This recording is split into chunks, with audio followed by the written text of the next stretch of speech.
नागपूर येथील कोराडी महालक्ष्मी जगदंबा मंदिर परिसरात भारतीय विद्याभवन सांस्कृतिक केंद्र उभारण्यात आले असून येत्या 27 एप्रिल रोजी पंतप्रधान नरेंद्र मोदी यांच्या हस्ते या केंद्राचे उद्घाटन संपन्न होणार आहे।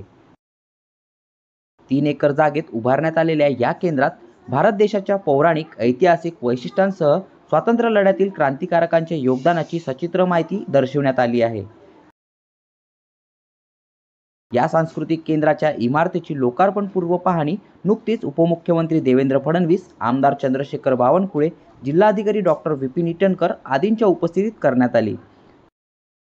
3 एकर परिसरात उभारण्यात आलेल्या या सांस्कृतिक केंद्राची इमारत दुमजली असून पहिल्या माळ्यावर महाकाव्य रामायणाच्या प्रसंगाची विविध चित्रांच्या माध्यमातून मांडणी केली आहे।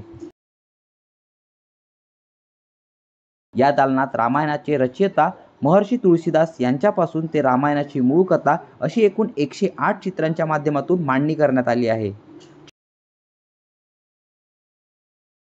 चित्रातील प्रसंग व व्यक्तिमत्व समजण्यासाठी हिंदी, इंग्रजी व मराठी भाषेतील माहिती ही या ठिकाणी आकर्षितरित्या देण्यात आली आहे।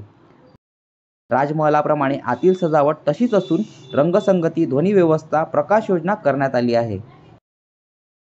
इमारतीच्या दुसऱ्या माळ्यावर भारतीय स्वातंत्र्य चळवळीतील क्रांतिकारकांच्या योगदानावर आधारित चित्रदालन साकारण्यात आले आहे। 1857 ते 1947 या कालावधीत भारतीय स्वातंत्र्य चळवळीत योगदान देणारे क्रांतिकारक आणि 1947 ते 2023 पर्यंत देशासाठी बलिदान देणाऱ्या परमवीर चक्र प्राप्त जवानांच्या कार्याची माहिती देखील येथे देण्यात आली आहे।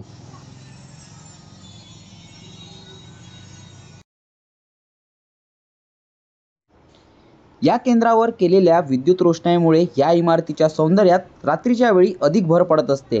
नागपूरपासून हाकेच्या अंतरावर असलेल्या कोराडी महालक्ष्मी मंदिर येथे देशाच्या कानाकोपऱ्यातून लाखो भाविक भक्त येथे दर्शनासाठी येत असतात।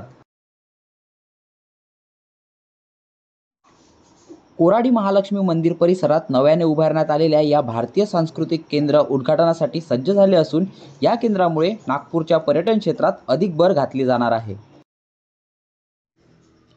येत्या 27 एप्रिल रोजी पंतप्रधान नरेंद्र मोदी यांच्या हस्ते या केंद्राचे उद्घाटन सोहळा संपन्न होणार असल्याने सध्या तरी हे केंद्र सर्वसामान्यांसाठी बंद ठेवण्यात आले आहे।